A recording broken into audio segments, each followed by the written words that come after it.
We're going to start a study today आज हम एक अध्ययन को शुरू करेंगे titled All That Jesus Taught. जिसका शीर्षक है वो सब जो यीशु ने सिखाया। And the burden I have on my heart और जो बोझ मेरे हृदय में है is to bring a balance in this matter of fulfilling the Great Commission. वो ये है कि महान आज्ञा को पूरे करने के विषय में मैं एक संतुलन को ला सकूं। All Christians know how important it is to fulfill what is known as the Great Commission, सारे मसीही इस बात को जानते हैं कि कितना महत्वपूर्ण है उसे पूरा करना जिसको महान आज्ञा कहा गया है, which Jesus gave to his disciples just before he left this earth. जो यीशु ने अपने शिष्यों को तब दिया जब वो इस पृथ्वी को छोड़कर जाने से कुछ ही समय पहले, जब वो जाने ही वाला था, तब उसने ये आज्ञा दी। The first part of that Great Commission उस महान आज्ञा का जो पहला भाग है is found in Mark's Gospel chapter 16 वो मरकुस रचित सुसमाचार उसके 16वें अध्याय में पाया जाता है and verse 15. Go into all the world and preach the gospel to all creatures. मरकुस 16 उसका 15 वचन कि तुम सारे जगत में जाकर सारी सृष्टि के लोगों को सुसमाचार प्रचार करो। He who believes and is baptized will be saved, but he who does not believe will be condemned. 16वां वचन जो विश्वास करे और बपतिस्मा ले उसी का उद्धार होगा, परंतु जो विश्वास न करेगा वो दोषी ठहराया जाएगा। But there's another part of this Great Commission. I call it the other half of it. पर इस महान आज्ञा का एक और भाग भी है और मैं उसको कहता हूं कि महान आज्ञा का दूसरा भाग, Which is described in Matthew chapter 28 जो मत्ती उसके 28 अध्याय में दिया गया है and verses 18 to 20. उसके 18 से लेकर 20 वचन तक। And there it says, all authority, Jesus said, all authority has been given to me in heaven and on earth. और वहां यीशु ने कहा कि स्वर्ग और पृथ्वी का सारा अधिकार मुझे दिया गया है, Go therefore and make disciples of all nations, इसलिए तुम जाओ सब जातियों के लोगों को चेला बनाओ baptizing them in the name of the Father and the Son and the Holy Spirit, और उन्हें पिता और पुत्र और पवित्र आत्मा के नाम से बपतिस्मा दो, teaching them to observe all that I commanded you. And lo, I am with you always, even to the end of the age. और उन्हें सब बातें जो मैंने तुम्हें आज्ञा दी है मानना सिखाओ, और देखो मैं जगत के अंत तक सदा तुम्हारे संग रहूंगा। Now, as I have observed Christendom and born-again Christians and Christian missions and Christian churches, अब जब मैंने मसीह नए जन्म में हुए मसीहों को देखा है, मैंने कलीसियाओं को देखा है, मैंने मिशंस को देखा है in the last 52 years इन पिछले 52 वर्षों में, since I was born again, जब से मेरा नया जन्म हुआ तब से, I find that most Christians major on the Mark 16:15 aspect of the Great Commission. मेरा ये अंदाज है, अनुमान है कि अधिकतर जो मसीही है वो मार्क 16:15 में जो महान आज्ञा दी है उसी पर ज्यादा जोर देते हैं, And very few major on Matthew 28, और उसमें से बहुत ही कम जो है वो मत्ती 28 पर भी जोर देते हैं। verse 19. मत्ती 28 उसका 19 वचन। My guess would be 99% major on Mark 16:15. मेरा अनुमान ये है कि अधिकतर 99% जो लोग हैं वो मरकुस 16:15 पर ही जोर देते हैं, उसी को बहुत प्रमुख समझते हैं, And about 1% major on Matthew 28, verse 19 and 20. और शायद 1% मसीही है जो मत्ती 28 उसके 19 और 20 वचन पर ज्यादा ध्यान देते हैं, उस पर जोर देते हैं। So, this is, to use an illustration, it would be like अगर मैं एक उदाहरण का इस्तेमाल करूं इसे समझाने के लिए, तो 100 people carrying a log, सोचकर देखिए कि 100 लोग एक लंबे लकड़ी को ले जा रहे हैं, उठा रहे हैं, and 99 people at one end of the log, और उस लंबे लकड़ी के एक ही छोर पर 99 लोग खड़े हैं उसे उठाने के लिए, and one person at the other end of the log struggling to hold that end up. और फिर दूसरे छोर को पकड़ने के लिए एक ही व्यक्ति बाकी है और वो बड़ा संघर्ष कर रहा है उस छोर को लकड़ी के उठाए रखने के लिए। That's the way I see it. मैं इसको इसी प्रकार देखता हूँ। So I found that the commission the Lord gave me when I began to teach the word, और मैंने देखा कि जो आज्ञा प्रभु ने मुझे दी, जो काम प्रभु ने मुझे दिया, जब मैं परमेश्वर के वचन को सिखाने लगा, as He gifted me, जब उसने मुझे वरदान दिया था इसका, was to emphasize that other aspect of the Great Commission, तो प्रभु ने मुझे वो काम दिया कि मैं उस विषय पर जोर दूं, उस महान आज्ञा का वो दूसरा भाग, दूसरा जो पहलू है उस विषय में मैं जोर दूं, the one which is being fulfilled only by about 1%. जो केवल शायद 1% मसीही लोग ही पूरा कर रहे हैं. whereas it should be 50-50. जहाँ होना तो ये चाहिए कि 50-50% दोनों भागों पर जोर दिया जाना चाहिए। The first part of the Great Commission is what we know as evangelism, and मरकुस जो महान आज्ञा का पहला भाग है वो है जिसे हम सुसमाचार प्रचार कहते हैं, what's generally called missionary work, या आमतौर पर जिसको मिशनरी काम कहा जाता है। going out into unreached areas, very essential. ऐसी जगहों में जाना जहां आज तक सुसमाचार नहीं गया, जो बहुत ही महत्वपूर्ण है। To bring the message of the gospel that man is in sin, सुसमाचार का वो संदेश प्रचार करना कि मनुष्य ये पाप में है, all have sinned and come short of the glory of God, सब ने पाप किया और वे परमेश्वर के महिमा से रहित है, and Christ died for the sins of the world. He is the only way to the Father. और मसीह इस संसार के पापों के लिए मरा और पिता के पास जाने वाला वो इकलौता मार्ग है। Christ rose from the dead, मसीह मरे हुओं में से जी उठा, and he who believes in him and is baptized will be saved, और जो कोई उसमें विश्वास करता है और बपतिस्मा पाएगा उसका उद्धार होगा, and he who does not believe will be condemned. और जो विश्वास नहीं करता वो दोषी ठहराया जाएगा।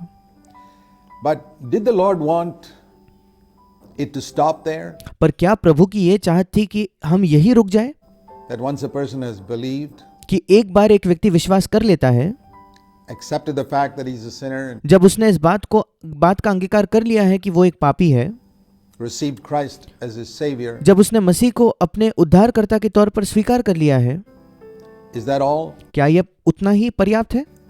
What about Matthew 28, फिर मत्ती 28 का क्या?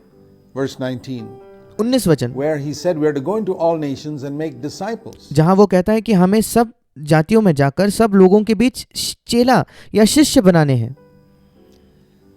Now, what does it mean to be a disciple? अब शिष्य होना इसका क्या मतलब है?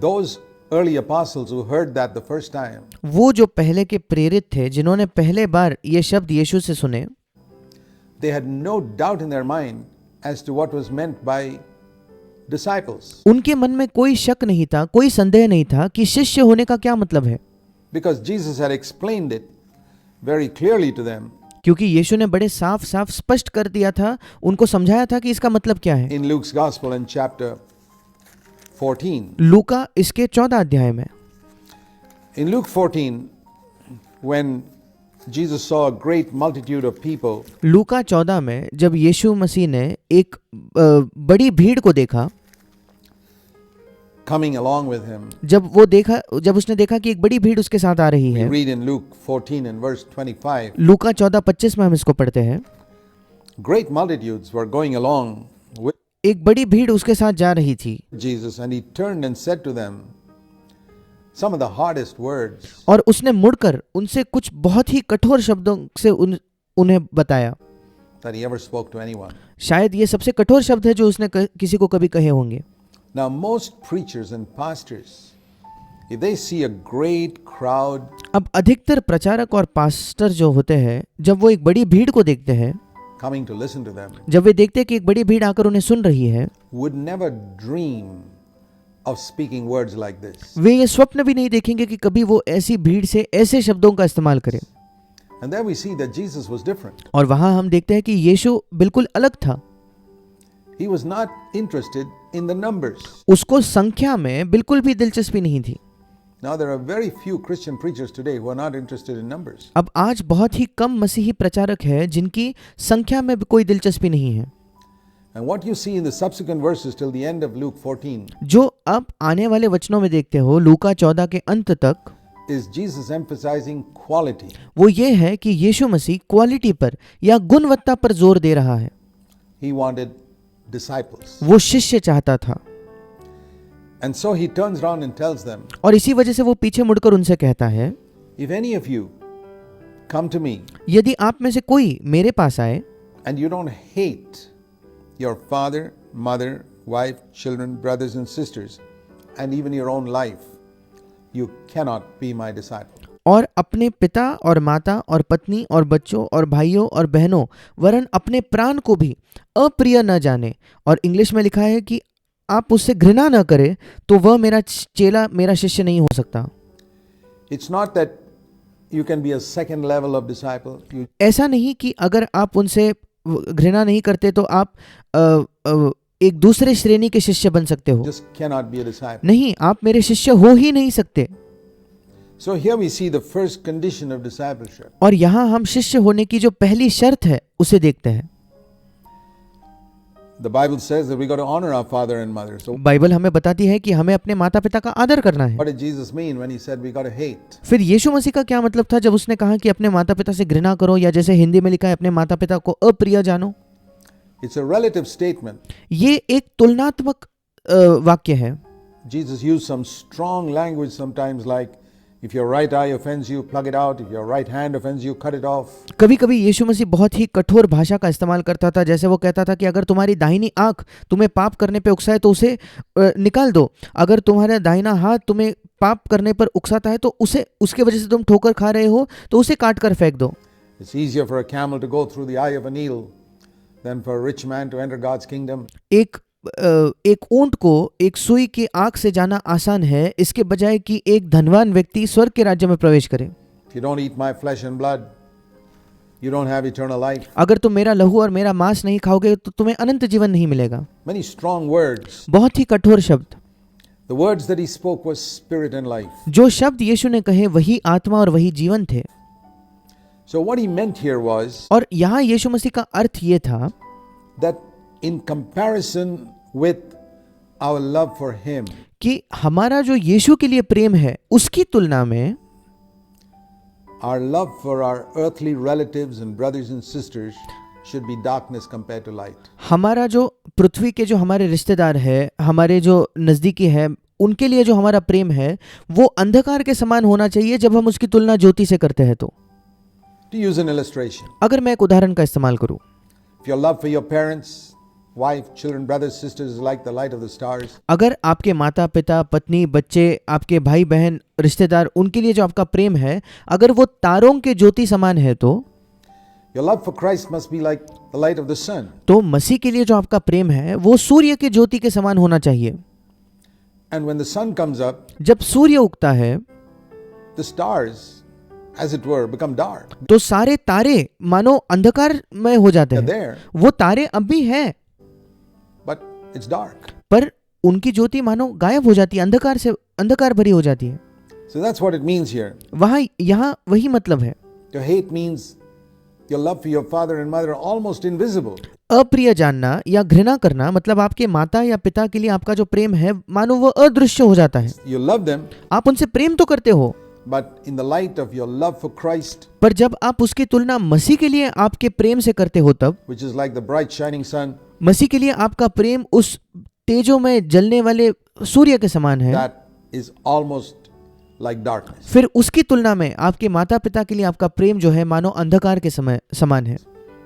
It's like hatred, as it were. मानो हम उसकी तुलना घृणा से कर सकते हैं या अप्रिय जानने से कर सकते हैं। And it also means that we should not allow our relatives or brothers or sisters to hinder us from following whatever the Lord may call us to do. इसका ये भी मतलब है कि हमें अपने रिश्तेदारों को, अपने भाइयों बहनों को कभी भी हमें हमारे मार्ग में बाधा नहीं लाने देनी चाहिए अगर प्रभु हमें कोई काम करने के लिए बुला रहा है तो। So the first condition of discipleship और इसलिए शिष्य होने की पहली शर्त ये है is a supreme love for Christ, एक सर्वश्रेष्ठ प्रेम मसीह के लिए, where we love Christ more than our parents, जहां हम मसीह से अपने माता पिता से बेहतर बढ़कर प्रेम करते हैं, more than our wives, अपने पत्नी से बढ़कर, more than our children, हमारे बच्चों से बढ़कर, more than every brother and sister in our blood relationship, हमारे नजदीकी जो खून के संबंध है, हमारे जो रिश्तेदार हैं उनमें से किसी भी भाई बहन से बढ़कर, or within the church, या कलीसिया में जो हमारे भाई बहन हैं उनसे भी बढ़कर, and our own life. और हमारे स्वयं के प्राण से, अपने स्वयं जीवन से भी बढ़कर। Now, would you say that missionary work and evangelism has brought Christians to this place? Every person who claims to be a born-again Christian, अब क्या आप ये कह सकते हो कि जो मिशनरी वर्क है उसने प्रत्येक मसीही को इस स्तर पर, इस स्थान पर लाया है, या प्रत्येक जो नया जन पाया हुआ विश्वासी है, would you say that he has come to this place? Have you yourself, if you claim to be a born-again Christian, come to this place where you can say you love Christ supremely, क्या आप कह सकते हो कि सारे नए जन्म पाए हुए मसीही जो है वो इस स्तर पर पहुंचे हैं जहां वे मसीह को सबसे बढ़कर प्रेम करते हैं? क्या आप स्वयं जो दावा करते हो कि आप एक नए जन्म पाए हुए मसीही हो, क्या आप इस स्तर पर पहुंच चुके हो जहां आप कहते हो कि मैं मसीह से सर्वश्रेष्ठ सबसे बढ़कर प्रेम करता हूं, more than anyone on this earth? इस पूरे पृथ्वी पर किसी भी व्यक्ति से अधिक मैं उससे प्रेम करता हूं? Well, in my observation of believers in many lands over this last half century, पिछले 50 वर्षों में जब मैंने अलग अलग मसीहों को अलग अलग देशों में देखा है, I don't find that to be true. मैंने ये नहीं देखा कि ये बात मसीहों के बारे में सच है। They've accepted Christ. उन्होंने मसीह को तो स्वीकार किया है, They sing, "My sins are all forgiven and I'm वे ये गीत गाते हैं कि मेरे सारे पाप क्षमा हो चुके हैं on my way to heaven," और मैं स्वर्ग के मार्ग पर हूँ, but they haven't become disciples. पर वे शिष्य नहीं बने हैं। Second condition of discipleship शिष्य होने की दूसरी शर्त is mentioned in verse 27. वो 27 वचन में लिखी है, Whoever does not carry his own cross and come after me cannot be my disciple. जो कोई अपना क्रूस न उठाए और मेरे पीछे न आए वो भी मेरा चेला नहीं हो सकता। Again, that's that absolute cannot. और फिर एक बार ये पूरा ऐसा कथन है, परम ऐसा कथन है, वो कहता है वो मेरा चेला नहीं हो सकता। What does this mean to carry the cross every day? अब प्रतिदिन अपने क्रूस उठाने का क्या मतलब है? It says his own cross. और यहाँ लिखा है कि वो अपना क्रूस उठाए, हर एक व्यक्ति अपना क्रूस उठाए।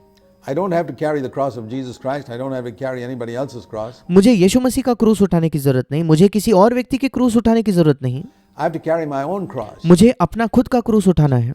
And in another passage in Luke 9 and verse 23, Jesus explained it like this, that if anyone wishes to come after me, Luke 9:23, let him deny himself and take up his cross daily and follow me. और एक और वचन में लूका 9:23 में यीशु मसीह ने इसी को ऐसे समझाया, यदि कोई मेरे पीछे आना चाहे तो अपने आप से इनकार करे और प्रतिदिन अपना क्रूस उठाए हुए मेरे पीछे हो ले। There the word daily is added, यहाँ प्रतिदिन ये शब्द जोड़ा गया है इस वचन में, which applies here as well. जो यहाँ भी लागू होता है लूका 14 में। So if we are to take up a cross every day of our life, और अगर हमारे जीवन के प्रतिदिन हमें एक क्रूस को उठाना हुआ तो our cross, हमारा अपना क्रूस and follow Christ, और मसीह के पीछे चलना हो it must mean तो जरूर इसका मतलब ये होगा that Christ himself carried a cross daily. कि यीशु मसीह खुद भी अपने क्रूस को एक क्रूस को प्रतिदिन उठाता था। Otherwise, how could he ask me to follow him? नहीं तो वो कैसे मुझसे कह सकता था कि मैं उसके पीछे हो लूं, Daily taking up my cross. प्रतिदिन अपना क्रूस उठाकर। So there was an inward cross in the life of the Lord Jesus और इसलिए प्रभु यीशु के जीवन में एक अंदरूनी क्रूस था all through those 33.5 years, उन 33.5 वर्षों में, which culminated in a physical cross that he carried to Calvary. जिसका अंत हुआ एक शारीरिक क्रूस में जो वो कलवरी तक ले गया। So we need to understand what this inward cross was, अब हमें ये समझने की जरूरत है कि ये अंदरूनी क्रूस क्या है, because if I don't take up that cross in my life, that same spirit that motivated and urged Jesus in his earthly life, क्योंकि अगर मैं उसी क्रूस को अपने जीवन में नहीं उठा रहा, वही आत्मा जो यीशु मसीह को प्रेरित करती थी, जिसको उसको प्रोत्साहन देती थी उसके जीवन में, I cannot be a disciple. फिर मैं यीशु का शिष्य हो ही नहीं सकता। Now today we don't use the word cross much because except it's become the symbol of Christianity. People आज हम क्रूस इस शब्द का ज्यादा इस्तेमाल नहीं करते, पर वो मसीहत का मानो एक चिन्ह बन गया है। have golden crosses and लोगों के सोने के क्रूस होते हैं ivory crosses and things like that. और ऐसे बहुमूल्य चीजों के उनके क्रूस होते हैं, अलग अलग चीजों के। But in the day when Jesus spoke about it, पर जब यीशु मसीह ने इन शब्दों को कहा था उन दिनों, it was the most horrible means of executing people that the Romans had invented. वो सबसे भयानक, सबसे भयंकर तरीका था लोगों को मारने का, लोगों को मृत्यु दंड देने का, जो रोमी लोगों ने खोज निकाला था। Today something more appropriate would be the hangman's rope, आज अगर हम क्रूस की तुलना करना चाहे तो हमारे शब्दों में हम कह सकते हैं वो फांसी का फंदा, or the electric chair, या जैसे कुछ देशों में होता है वो इलेक्ट्रिक कुर्सी, or something like that, or the या इस प्रकार से, guillotine, या जहां लोगों का सिर कटवा दिया जाता है, to be executed. किसी व्यक्ति को मृत्यु दंड देना, उसे मार देना। So the cross was a symbol of execution, और इसलिए क्रूस जो था वो किसी को मारने का, एक मृत्यु दंड देने का चिन्ह था। of a man being hanged, एक ऐसा व्यक्ति जिसको मानो फांसी दी गई है, put to death, उसको मार दिया गया है because he's a criminal. क्योंकि वो एक अपराधी है। Only criminals were crucified. केवल अपराधी ही थे जिन्हें क्रूस पर चढ़ाया जाता था।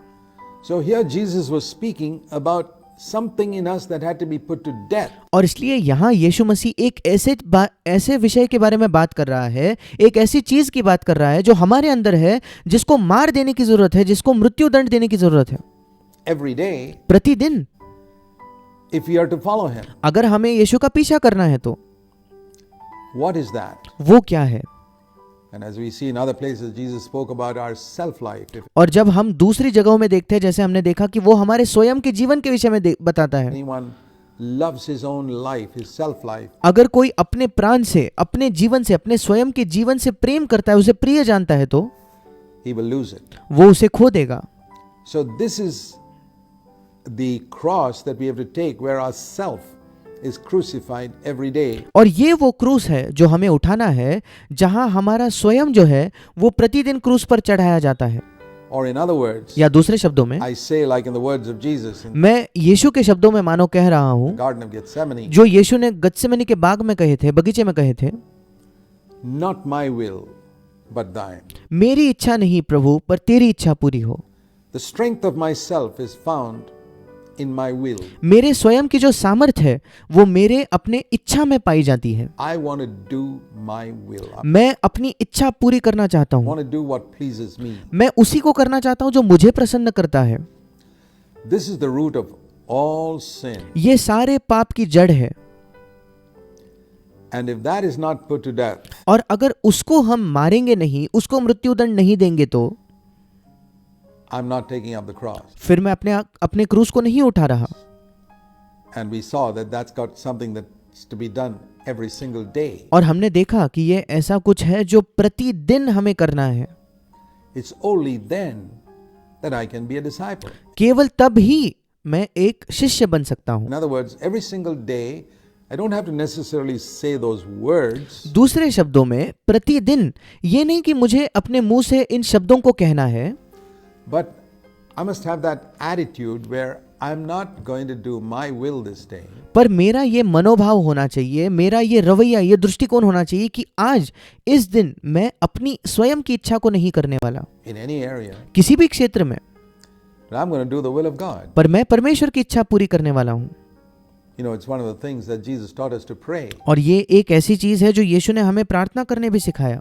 Thy will be done तेरी इच्छा हो, on earth तेरी इच्छा पूरी हो जाए इस पृथ्वी पर, as it is done in heaven. जैसे वो स्वर्ग में पूरी की जाती है। You know, in heaven, none of the angels do their own will. क्या आप जानते हो, स्वर्ग में कोई भी स्वर्गदूत अपनी स्वयं की इच्छा नहीं करता। They always wait upon God to वे हमेशा परमेश्वर का इंतजार करते हैं कि परमेश्वर उनसे क्या see कहे, what God wants them to do. कि परमेश्वर क्या चाहता है वे करें, And that's what they do और उसके बाद वे वही करते हैं every single day in प्रतिदिन स्वर्ग में। heaven. And if our days are to be like the days of heaven on earth, और अगर हमारे दिन उन दिनों समान होने चाहिए जैसे स्वर्ग पृथ्वी पर होता है, if our life is to be a heavenly life, अगर हमारा जीवन एक स्वर्गीय जीवन बनना चाहिए, तो here's the secret. तो यही उसका रहस्य है।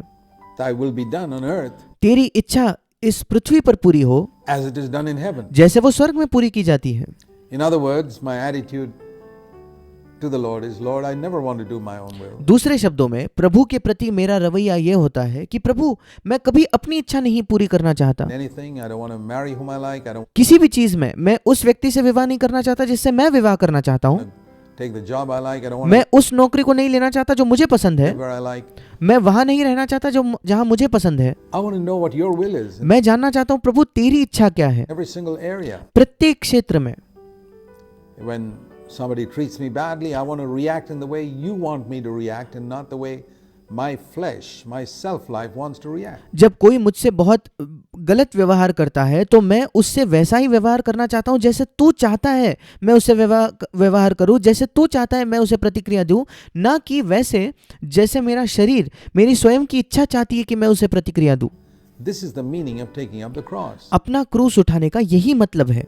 every single day. And he says, if you don't do that, प्रतिदिन अपने क्रूस उठाने का यही मतलब है। और आगे यीशु कहता है अगर तुम ये न करो तो there's an absolute cannot फिर एक बार एक परम या पूर्ण कथन है, वो कहता है तुम मेरे चेले नहीं हो सकते, be my disciple. तुम मेरे चेले नहीं हो सकते।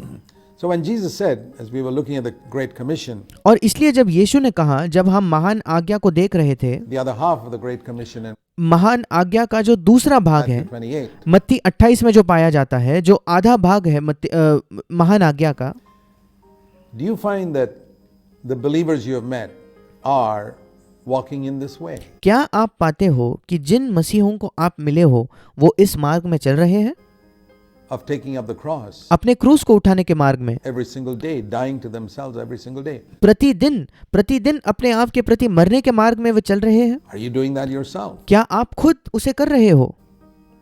And there you can see how little the commission given in Matthew 28 verse 19 has been taken seriously by Christians. और यहाँ आप देख सकते हो कि मत्ती 28:19 में जो महान आज्ञा दी गई है उसको कितने कम मात्रा में, कितने कम मसीहों ने गंभीरता से लिया है। So the third condition for discipleship is in Luke 14 और शिष्य होने की तीसरी शर्त जो है वो भी लूका उसके 14 अध्याय में है, in verse 33. उसके 33 वचन में। The first, as we saw, was to love Jesus more than all our relatives, friends, and anyone on earth. पहली शर्त ये थी कि हम प्रभु यीशु मसीह से, अपने रिश्तेदार, अपने मित्र, इस पृथ्वी के किसी भी व्यक्ति से बढ़कर प्रेम करें। The second is to love Jesus above our own self-life. दूसरी शर्त यह है कि हम यीशु मसीह से अपने स्वयं के जीवन से बढ़कर प्रेम रखें, And our own will. हमारे स्वयं की इच्छा से बढ़कर उससे प्रेम करें।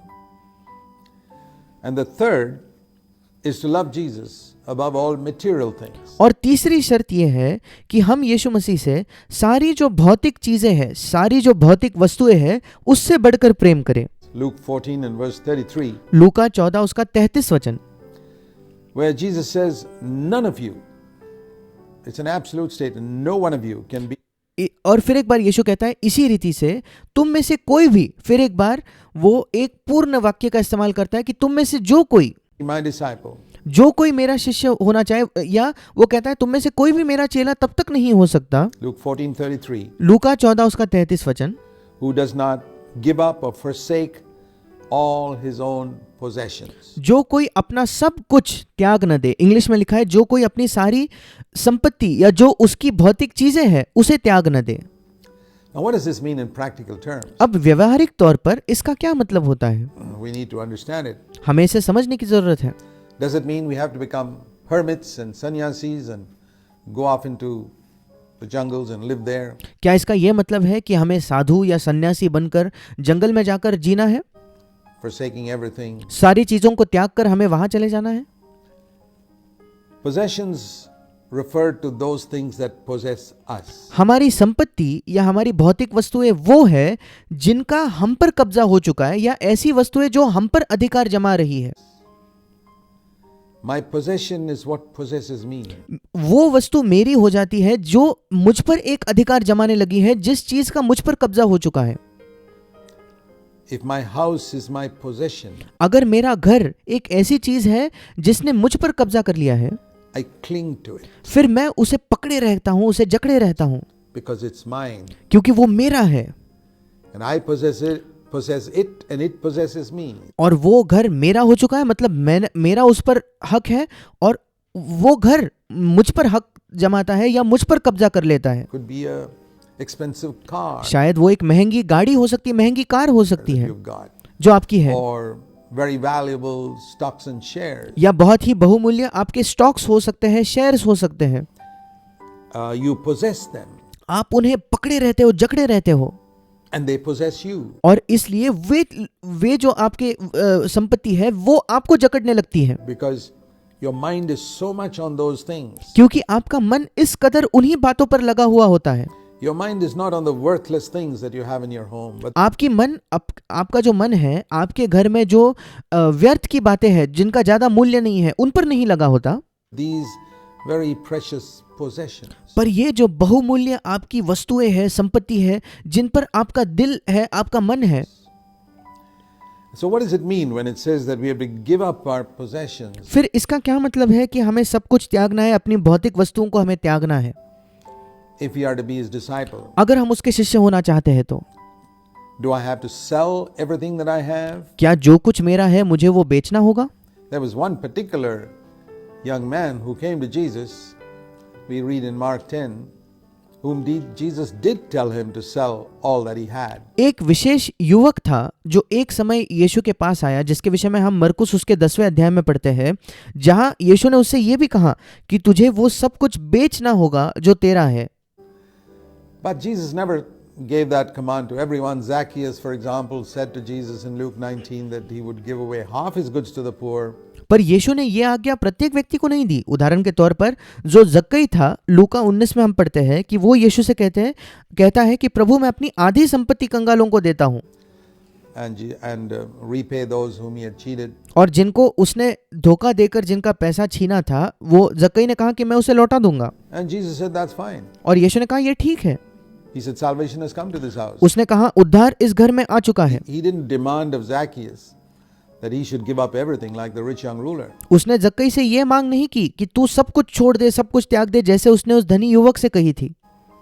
In the house of Mary and Martha and Lazarus, Jesus didn't even demand that they should give up anything. और मार्था, मरियम और लाजर के घर में यीशु ने तो एक भी मांग नहीं रखी कि तुम्हें सब कुछ त्यागना है, सब कुछ छोड़ना है.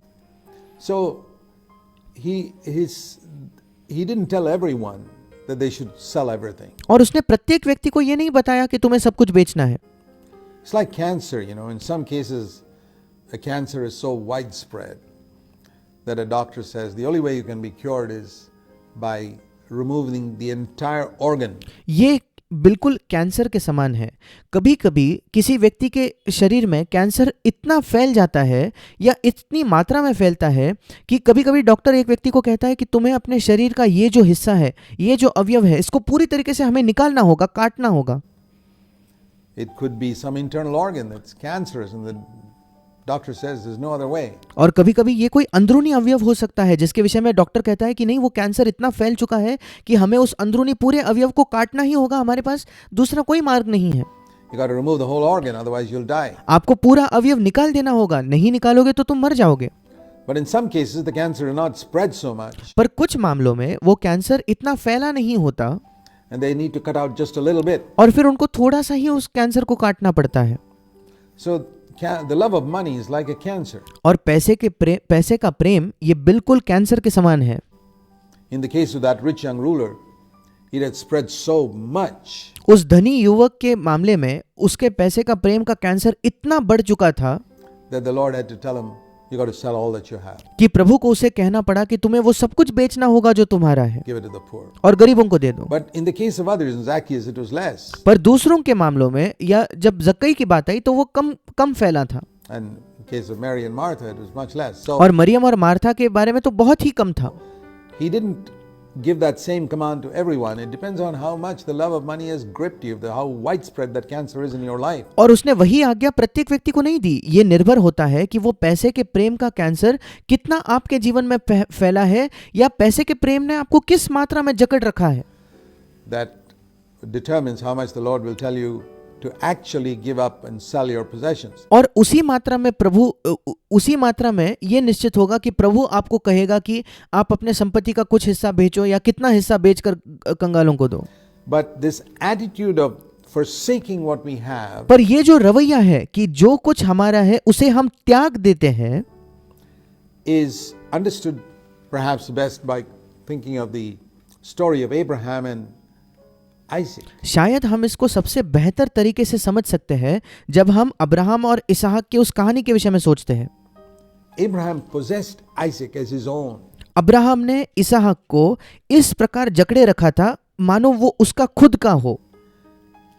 He loved him and he possessed him. और अब्राहम ने उससे प्रेम किया था और इसहाक उसी का था, उसने पूरी तरीके से उसको जकड़ा हुआ था. And he was the darling of his heart. He cared more for him than even for his wife. और वो उसके हृदय का सबसे बड़ा प्रियतम था, सबसे अधिक प्रिय व्यक्ति उसके हृदय का इसहाक था और शायद वो इसहाक से अपने पत्नी से भी बढ़कर प्रेम करता था. And God saw that Isaac was a little idle in Abraham's heart. और फिर परमेश्वर ने देखा कि इसहाक एक छोटे मूर्ति के समान बन गया है अब्राहम के हृदय में। Isaac was actually Abraham's God. इसहाक जो है वो अब्राहम का परमेश्वर होने लग गया था। He loved him so much. वो उससे इतना प्रेम करता था And God wanted to detach him from that idolatry और परमेश्वर चाहता था कि वो अब्राहम को उस मूर्ति पूजा से छुड़ाए या उसे अलग करे। of possessing Isaac. अब इसहाक को जकड़े रहने का जो मूर्ति पूजा है उससे वो अब्राहम को छुड़ाना चाहता था। So he said, take him to Mount Moriah and kill him. इसलिए परमेश्वर ने अब्राहम से कहा कि मोराया के पहाड़ में तो उसे ले जा और उसे मार दे, Get rid of him. उसे त्याग दे। And Abraham obeyed. God gave him 3 days to think about it. और अब्राहम ने आज्ञा मांगी। परमेश्वर ने अब्राहम को 3 दिन दिए थे इस विषय में सोचने के लिए। So he walked all the way. It took 3 days for him to reach Mount Moriah. And he said, Yes, Lord, I worship you. और इसलिए 3 दिन का सफर उसे करना पड़ा मोराया पर्वत तक पहुंचने के लिए। और फिर उसके अंत में उसने कहा, हाँ प्रभु, मैं तेरी आराधना करता हूँ। I offer Isaac up to you. But as he took the knife to slay Isaac, God said, Stop. और मैं इसहाक को तुझे अर्पण करता हूँ, तुझे चढ़ा देता हूँ। और जैसे ही उसने उस चाकू को उठाया इसहाक पर वार करने के लिए, परमेश्वर ने कहा, अब्राहम रुक जा, Take him home. तू उसे घर ले जा। So from that day onwards, we और- can say Abraham did not possess Isaac, और उस दिन के बाद हम ये कह सकते हैं कि उसके बाद अब्राहम ने इसहाक को जकड़े नहीं रखा था, but he had him. पर इसहाक अब्राहम के पास था। He was still in his house. वो उसके बाद भी उसी के घर में रहता था। He was still his son. वो उसके बाद भी अब्राहम का ही बेटा था। He was still his son. He wasn't dead, वो उसका ही बेटा था, उसकी मृत्यु नहीं हुई थी। but he never possessed him. पर इस घटना के बाद अब्राहम ने कभी इसहाक को जकड़े नहीं रखा। And that's a very beautiful picture of what it means to forsake our possessions. और ये एक बहुत ही सुंदर चित्र है कि इसका क्या मतलब है। हमें सब कुछ त्यागना है, हमारी संपत्ति को या हमारी भौतिक वस्तुओं को छोड़ना या त्यागना है। Think of the things that are most valuable, सोच कर देखिए उन चीजों को जो आपके लिए सबसे बहुमूल्य है। earthly things, material things that इस पृथ्वी के चीजें या भौतिक you चीजें have in your life. जो आपके जीवन में है। What are the things that you value, which are very, very, very important for you? वो कौन सी चीजें हैं जिनको आप मूल्य देते हो, जो आपके लिए बहुत बहुत बहुत महत्वपूर्ण है।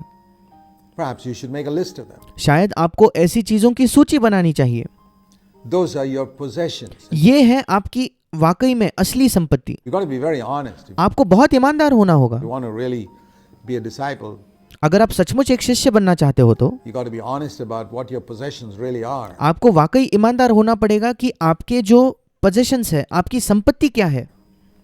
And then you must decide, am I willing to stop having a possessive attitude to these things? और फिर आपको ये निर्णय लेना होगा कि क्या मैं तैयार हूँ ये जो मेरी बहुमूल्य चीजें हैं इनके प्रति एक लगाव या एक जकड़ने की जो मेरी एक आदत है या रवैया है, उसे मैं छोड़ने को तैयार हूँ क्या। It's like, possession would be when you hold on to something tight. आपकी कोई भी संपत्ति वो चीज है जिसको आप बहुत ही मजबूती से अपने मुट्ठी में पकड़ कर रखते हो, कस कर पकड़ते हो। For example, if I hold this pen tight in my hand, उदाहरण के तौर पर अगर इस पेन को मैं अपने हाथ में ऐसे टाइट एकदम मुट्ठी कस कर पकड़ूं तो I'm possessing it. फिर मैंने उसको जकड़ा हुआ है। It could be your house, शायद वो आपका घर होगा, it could be your bank account, it could be your stocks and shares, it could शायद वो आपकी बैंक अकाउंट की संपत्ति होगी, आपके स्टॉक्स और शेयर्स हो सकते be हैं, your car, it could be anything valuable that you have, property, real estate. वो आपकी कार हो सकती है या कोई भी बहुमूल्य चीज, शायद आपकी जो प्रॉपर्टी है, आपकी जो जायदाद है। To have it means you open your palm and it's still there. उसे वो चीजें आपकी होना, इसका मतलब आप अपनी मुट्ठी खोलते हो और अब भी वो आपके पास ही है। It's still in your palm, you haven't given it up to somebody else. वो अब भी आप ही के हाथ में है, आपने किसी को दे नहीं दिया है। But you say, Lord, I recognize this is not something that's mine, it's yours. पर आप कहते हो कि प्रभु, मैं इस बात को पहचानता हूँ, ये ऐसी कोई वस्तु नहीं जो मेरी है, बल्कि ये आपकी है। You've given it to me and I'm a steward and I want to use it faithfully.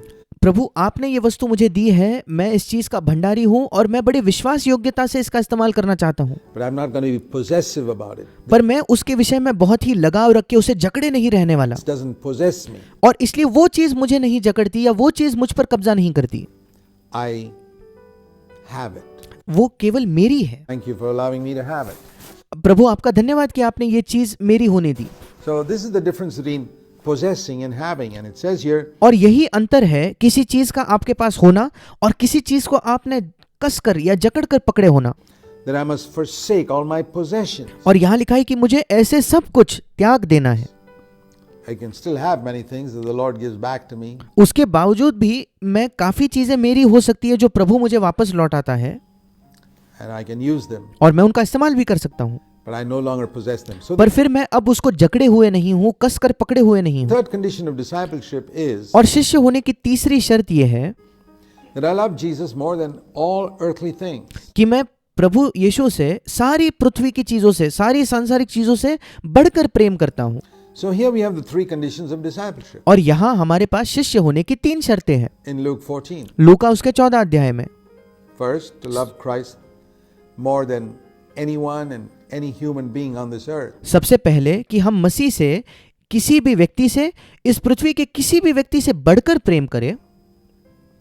Whom have I on heaven but thee, and there's nothing and no one I desire on earth more than you. स्वर्ग में तेरे अलावा मेरा कौन है, और इस पृथ्वी पर कोई भी या कोई भी वस्तु तुझसे बढ़कर मैं उसकी चाहत नहीं रखता। That's Psalm 73 ये है भजन 73 में ये लिखा है, and verse 25. उसके 25 वचन में। This is the confession of a true disciple. ये एक सच्चे शिष्य का अंगीकार है। I do not desire anyone on earth मैं इस पृथ्वी पर किसी और व्यक्ति को नहीं चाहता, more than Christ. मसीह से बढ़कर नहीं चाहता। Psalm 73:25. भजन उसका 73 अध्याय उसका 25 वचन।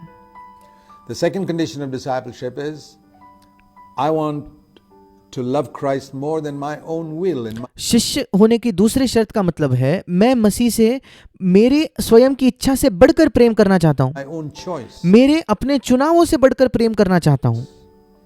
Lord, I don't desire my choice प्रभु मैं अपना चुनाव नहीं चाहता in any matter. किसी भी मामले में। I want your will in every single area of my life. मैं चाहता हूँ तेरी इच्छा मेरे जीवन के प्रत्येक क्षेत्र में। How I am to spend my time, my मुझे अपने समय को कैसे बिताना चाहिए, money, my energy, my life, मेरे पैसे को, मेरे ऊर्जा को मुझे कैसे बिताना चाहिए, मेरा जीवन मुझे कैसे बिताना चाहिए, my ambitions, मेरी महत्वाकांक्षाएं, my future is all laid at the feet of Jesus. मेरा भविष्य, वो सब कुछ प्रभु यीशु के चरणों में समर्पित है। And the third condition is और तीसरी शर्त है that I don't possess anything, that everything on earth I will hold loosely. कि मैं किसी चीज को जकड़े हुए नहीं हूं। इसका मतलब इस पृथ्वी की कोई भी चीज जो है, जो मेरे पास होगी, मैं उसे कसकर नहीं पकड़ूंगा, मैं उसको ऐसे ही मेरे हाथों में रहने दूंगा। Christ means more to me than all those things. If the Lord मसीह मेरे लिए उन सारी चीजों से ज्यादा मायने रखता है, मसीह मेरे लिए उन सारी चीजों से बढ़कर है। takes away some of those things or I lose some of those things, अगर उन चीजों में से कोई चीज प्रभु ले लेता है या उन चीजों में से कोई चीज मेरी खो जाती है, I say like Job said in Job chapter 1, the Lord gave and the Lord had taken away.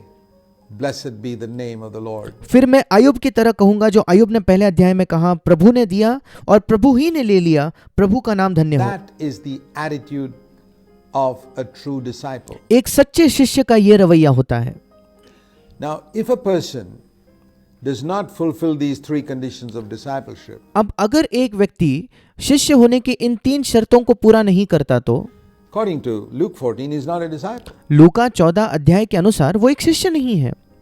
So when Jesus told his apostles to go into every nation, Matthew 28:19, go into every single nation and make disciples, और जब यीशु मसीह ने अपने प्रेरितों को ये कहा कि तुम जाकर सारे संसार में, सब देशों में, सब जातियों में जाकर, मत्ती 28 उसके 19 वचन में, सब जातियों में जाकर शिष्य बनाओ, he meant that you got to bring people not only to the place where they know Christ as the forgiver of their sins. इसका मतलब ये है कि वो चाहता था न केवल ये कि हम लोगों को इस स्तर पर लाए कि लोग मसीह को अपने पापों का क्षमा करने वाले के तौर पर जाने, but as their Lord.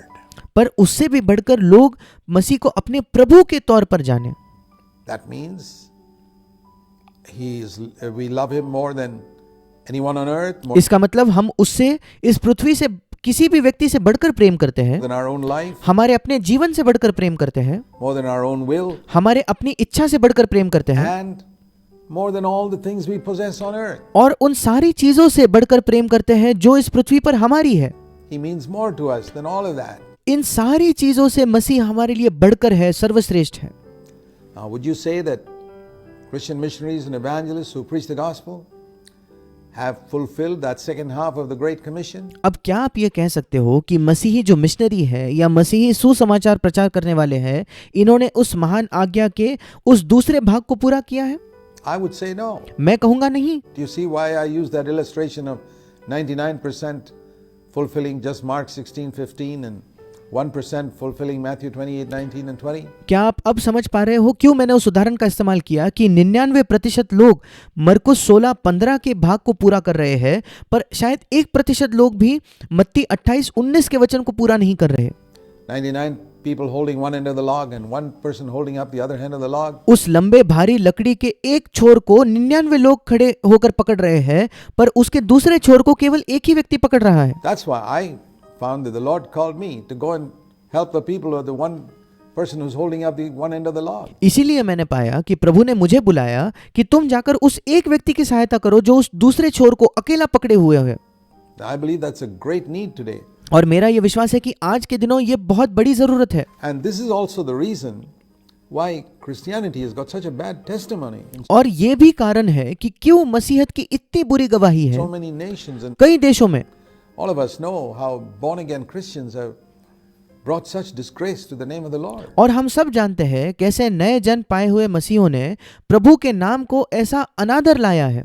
Why is it? ऐसा क्यों? Because they've just been brought to conversion. क्योंकि उनको केवल नए जन तक ही लाया गया, They've not been brought to discipleship. उनको शिष्य होने के स्तर तक नहीं लाया गया, They've not been brought to giving up their own will उनको उस स्तर पर नहीं लाया गया जहां वे अपनी इच्छा को छोड़ देते हैं or being detached from the things they possess. या उन चीजों को जो उनकी है उनसे वे उन्हें वो त्याग देते हैं।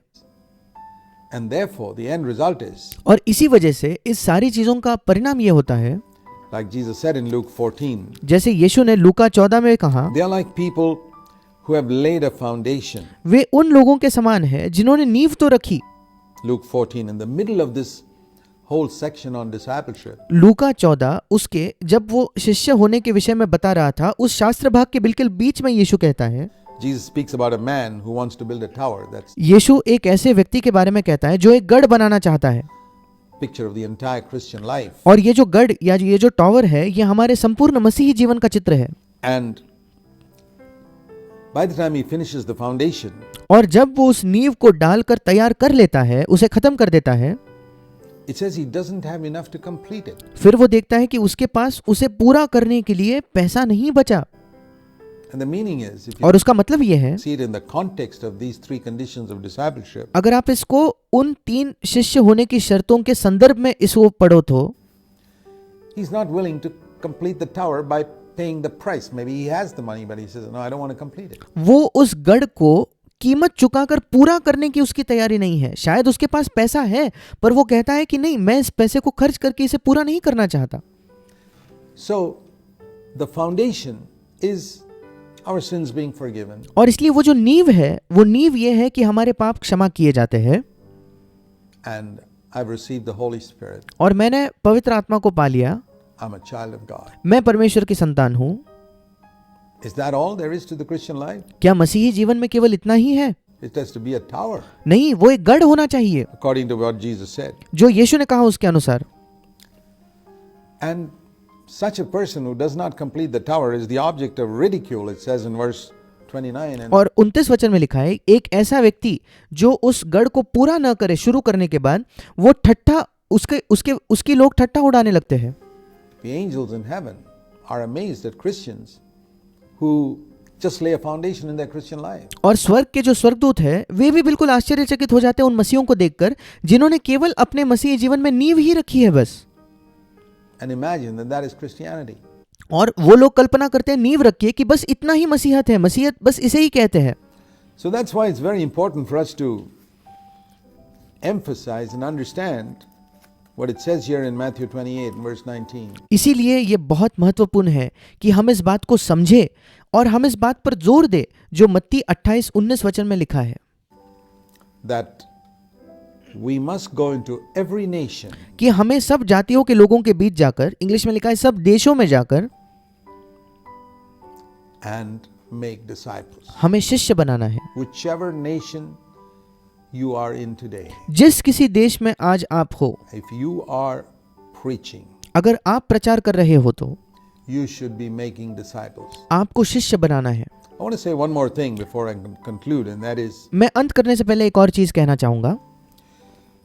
it is in connection with this that Jesus said, "Lo, I am with you always." और इस संदर्भ में इसी से जुड़कर यीशु ने कहा, और मैं जगत के अंत तक सदा तुम्हारे संग हूँ। If you do this, अगर आप ये करो तो, go into all nations, make disciples. I'll अगर आप सब जातियों के बीच जाकर शिष्य बनाओ तो be with you always. फिर मैं सदा तुम्हारे संग रहूंगा। How can people lay claim to that promise without fulfilling the condition? लोग कैसे इस वायदे का दावा कर सकते हैं जब वे उस शर्त को ही पूरा नहीं कर रहे? What a wonderful assurance it is. क्या ही अद्भुत आश्वासन है ये I determined to go into all the world and preach the gospel. कि मैं ये निर्धारित करता हूँ, मैं ये निश्चय लेता हूँ कि मैं संपूर्ण संसार में जाकर सुसमाचार प्रचार करूंगा And make disciples. और शिष्य बनाऊंगा, The Lord will be with me always. और प्रभु सदा मेरे साथ रहेगा। So let's have a brief prayer. और आइए हम संक्षिप्त में प्रार्थना करें। Our Heavenly Father, हमारे स्वर्गीय पिता, help us to understand this in our life हमारी सहायता करके हमारे जीवन में हम इस चीज को समझ सके, so that we examine our own lives and be disciples ourselves first, ताकि हम अपने स्वयं के जीवन को जांचें परखें और सबसे पहले हम खुद शिष्य बने, and where we have the responsibility to preach, to make disciples of others. और जहाँ कहीं हमें प्रचार करने की जिम्मेदारी है हम दूसरों को भी शिष्य बनाएं। We pray in Jesus' name. यीशु के नाम से मांगते हैं, Amen. आमीन।